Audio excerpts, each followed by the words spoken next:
Hello everyone, मैं हूं doctor Atul Mahajan. I am a consultant orthopaedics and sports surgeon. दोस्तों, आज हम बात करने वाले हैं रिस्ट पेन के बारे में। यस, कलाई के अंदर दर्द आने के बहुत से डिफरेंट रीजंस होते हैं। तो वो क्या रीजंस हैं, किन वजह से आपको अपनी कलाई में दर्द हो सकता है, उसी के बारे में आज हम लोग बात करेंगे।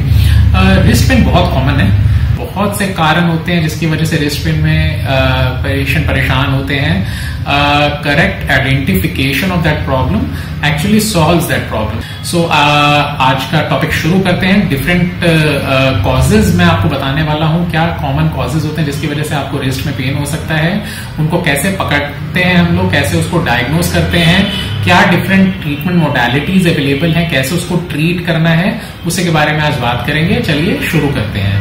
सबसे पहली कंडीशन जो हमें समझने की जरूरत है, कलाई में अगर आपको किसी तरह की कोई चोट लगती है, कोई झटका आता है, आपका हाथ, आपकी रिस्ट मुड़ जाती है और उसकी वजह से अगर आपको आपकी कलाई में दर्द आ रहा है, आपको सूजन आ गई है, ब्रूज पड़ गया है, कोई डिस्कलरेशन हो गई है, हाथों में बहुत ज्यादा झंझनाहट हो रही है, तो ये सारी चीजें पॉइंट करती हैं कि आपको रिस्ट में या तो स्प्रेन हो गया है। अगर चोट इतनी ज्यादा सिवियरिटी से नहीं लगी थी तो काफी बार अंदर रिस्ट के जो लिगामेंट्स होते हैं, जो मसल्स होती हैं, उसके अंदर चोट लग जाती है।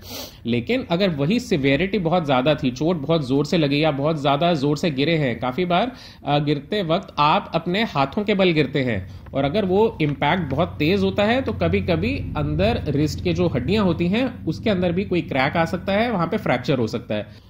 दूसरी कंडीशन जो हमें डिस्कस करने की जरूरत है वो है रिस्ट टेंडनाइटिस।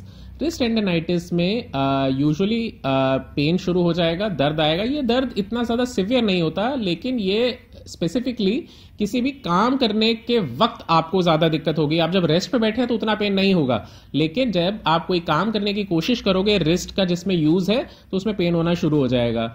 इन टेंडनाइटिस के अंदर एक बहुत कैरेक्टरिस्टिकली स्टिफनेस देखी जाती है, ये जकड़न होती है। काफी बार ये मॉर्निंग आवर्स में ज्यादा होती है, हल्की फुल्की स्वेलिंग भी हो सकती है और जब भी आप अपनी रिस्ट को मूव करोगे तो उसके अंदर कभी कभी आपको थोड़ी सी आवाज भी आ सकती है। तो ये किन लोगों को अफेक्ट करता है?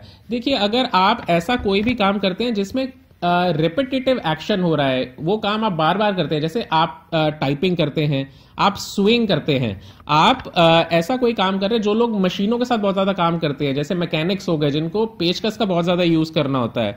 इसी के अंदर एक बहुत ही सब टाइप जो बहुत परेशान करता है यूजुअली हाउसवाइफ्स के अंदर, उसको कहते हैं डीकर्वेंस टेनोसाइनोवाइटिस। ये डीकर्वेंस क्या होता है? आपका जो अंगूठा है, अंगूठे के बेस पे जहां से अंगूठा शुरू होता है वहां पे टेंडन सूज जाते हैं और उसकी वजह से आपको हमेशा जब भी आप ऐसा कोई काम करेंगे, जैसे कपड़ों के साथ आप कुछ कर रहे हैं, आप आटा गूंथ रहे हैं या छोटे बच्चों को कैरी कर रहे हैं, तो आपको अंगूठे के आसपास, रिस्ट के पास दर्द होगी।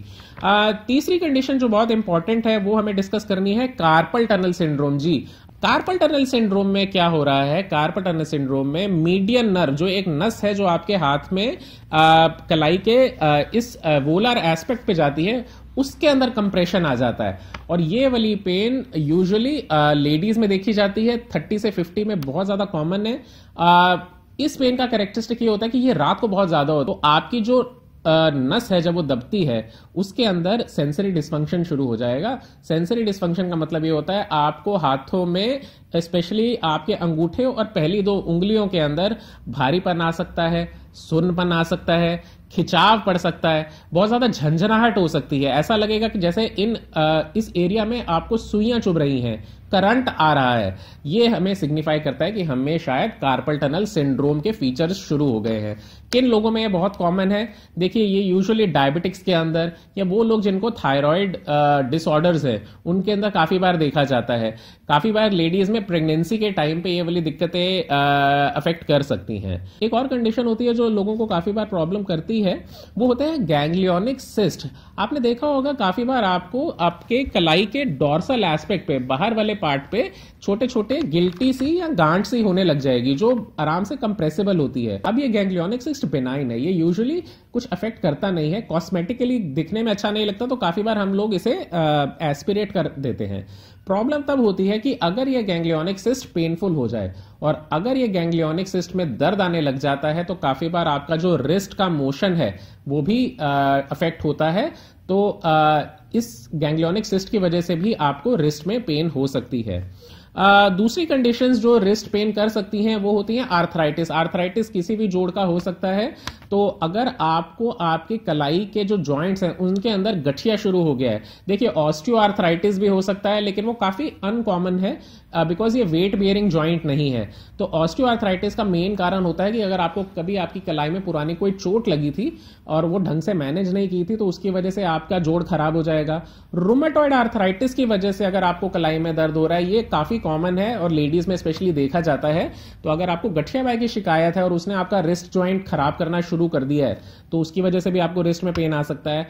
या अगर आपको गाउट है यानी कि हाइपर यूरिसीमिया है, हाइपर यूरिसीमिया का मतलब आपका यूरिक एसिड के लेवल्स काफी हाई रहते हैं, फ्लक्चुएट करते हैं और उसकी वजह से भी कभी कभी जोड़ खराब हो जाता है। एक लास्ट इंपॉर्टेंट कारण है जो काफी बार मिस हो जाता है, वो होता है सर्वाइकल रेडिकुलोपैथी। अब आपको रिस्ट में पेन आ रहा है लेकिन उसका कारण रिस्ट नहीं है, उसका कारण आपकी सर्वाइकल की प्रॉब्लम है, क्योंकि सर्वाइकल प्रॉब्लम्स के अंदर जो आपकी जो हाथों की नसें हैं वो सर्वाइकल रीजन से ही निकल रही हैं। तो अगर वहां पे C6 C7 लेवल पे कोई भी डैमेज चल रहा है तो वो वहां की नस को खराब करेगा और पेशेंट्स को आपके रिस्ट में, कलाई में, आपके हाथों में पेन शुरू हो जाते हैं। तो ये एक ब्रीफ ओवरव्यू था कि कौन कौन सी डिफरेंट प्रॉब्लम्स रिस्ट पेन कर सकती हैं। एज अ डॉक्टर जब हम लोग इस तरह के पेशेंट्स देखते हैं तो हम लोग आपसे आपकी इस प्रॉब्लम की हिस्ट्री को जानना चाहते हैं कि कैसे इसका पिछले कुछ वक्त से प्रोग्रेशन हुआ है। आपका कुछ एग्जामिनेशन किया जाएगा रिस्ट का, जिससे ये पता लगाने की कोशिश करेंगे कि कौन सी प्रॉब्लम आपको अफेक्ट कर रही है और based on the clinical examination and history इसके अंदर रेलेवेंट इन्वेस्टिगेशंस करवाई जाती है। तो अगर कोई सस्पेक्ट किया जा रहा है कि इसके अंदर कोई फ्रैक्चर्स या स्प्रेन हो सकते हैं तो आपको एक्सरेस कराने की सलाह दी जाएगी। अगर हमें कहीं लगता है कि नहीं ये सॉफ्ट टिश्यू इंजरीज हैं, कहीं ना कहीं आपका कोई लिगामेंट, कोई टेंडन, कोई मसल टिश्यू, कोई नर्व्स अफेक्ट हो रही है, तो काफी बार उस तरह के केसेस में MRIs कराए जाते हैं। और अगर कहीं पे लगता है कि इसके अंदर कोई हड्डी या जोड़ की चोट है जो एक्सरेस के ऊपर पकड़ में नहीं आ रही है तो उस तरह के पेशेंट में CT स्कैन्स भी करा लेते हैं।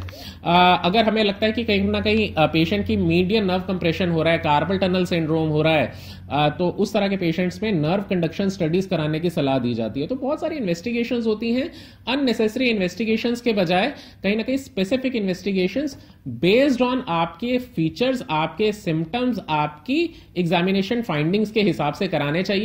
पहली चीज जो आपको जानने की जरूरत है, सेल्फ केयर। सेल्फ केयर में क्या करना है, देखिए कोई चोट लग गई, हाथ मुड़ गया, आपके हाथ पे कोई एक्स्ट्रा सा प्रेशर एकदम से आ गया और आपको लगता है कि पेन और स्वेलिंग शुरू हो रही है, तो सबसे पहले तो आप अपने रिस्ट को, आप अपनी कलाई को रेस्ट देंगे, आप उसको अननेसेसरीली मूवमेंट्स नहीं कराओगे। आइस करनी है, ठीक है। तो मैं हमेशा पेशेंट्स को, अगर आपने मेरे पुराने वीडियो सुने हैं, मैं हमेशा पेशेंट को राइस प्रोटोकॉल फॉलो करने की सलाह देता हूं कभी भी कोई भी चोट लगे। राइस प्रोटोकॉल क्या होता है, R से रेस्ट, आई से होती है आइसिंग। आइसिंग का मतलब होता है आपको इस पे बर्फ लगानी है। C से कंप्रेशन, कंप्रेशन का मतलब आप कोई भी गर्म पट्टी या स्प्लिंट अपने हाथ पे लगा सकते हैं ताकि उस हाथ को कंप्रेशन मिले और स्वेलिंग इतनी तेजी से नहीं बढ़ेगी। और E से होता है एलिवेशन, आप अपने हाथ को उठा के रखेंगे ताकि ग्रेविटी असिस्टेड भी वहां से थोड़ा सा आपकी जो स्वेलिंग आ रही है वो कम होने लग जाएगी। अगर हाथ हिलाने में काफी ज्यादा डिफिकल्टी होती है तो आप इमोबिलाइज कर सकते हो हाथ को, कोई स्प्लिंट या कोई बोर्ड लगा के उसको, जब तक आप अपने डॉक्टर को नहीं दिखाते हैं उसको आप अननेसेसरी हिलाएंगे नहीं। इसके अंदर मेडिकेशंस का भी रोल होता है, डिपेंडिंग कि आपको क्या दिक्कत हो रही है। अगर बहुत ज्यादा पेन है तो काफी बार आपको NSAIDs या सिरेशोपेप्टिडेज शुरू कर दिए जाते हैं जिससे सूजन भी उतरती है। नर्व प्रॉब्लम्स में नर्व रिलैक्सेंट्स प्रिस्क्राइब किए जाते हैं। और अगर कलाई के अंदर ऐसी कोई प्रॉब्लम हो गई है जो मेडिकेशंस या इस तरह के सिंपल प्रोसीजर से नहीं मैनेज की जाती, सपोज कीजिए फ्रैक्चर्स हो गए हैं, तो उसके अंदर आपको ओपन रिडक्शन करवानी पड़ेगी जिसके अंदर फ्रैक्चर्स को फिक्स किया जाएगा।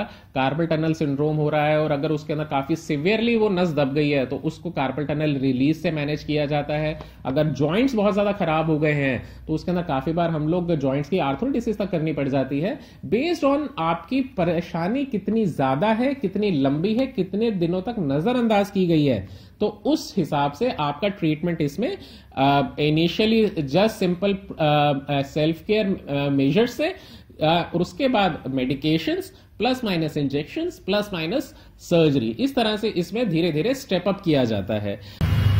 सो आई रियली होप कि आपको आज का टॉपिक पसंद आया होगा। आई हैव ट्राइड कि मैं एक छोटा सा एक ओवरव्यू आपको दे सकूं। ये जो डिफरेंट रीजंस हमने आज डिस्कस की वो अपने आप में ही एक डिफरेंट टॉपिक है। आने वाले दिनों में मैं उसमें उस टॉपिक्स पे अलग से वीडियोस बनाने की कोशिश जरूर करूंगा।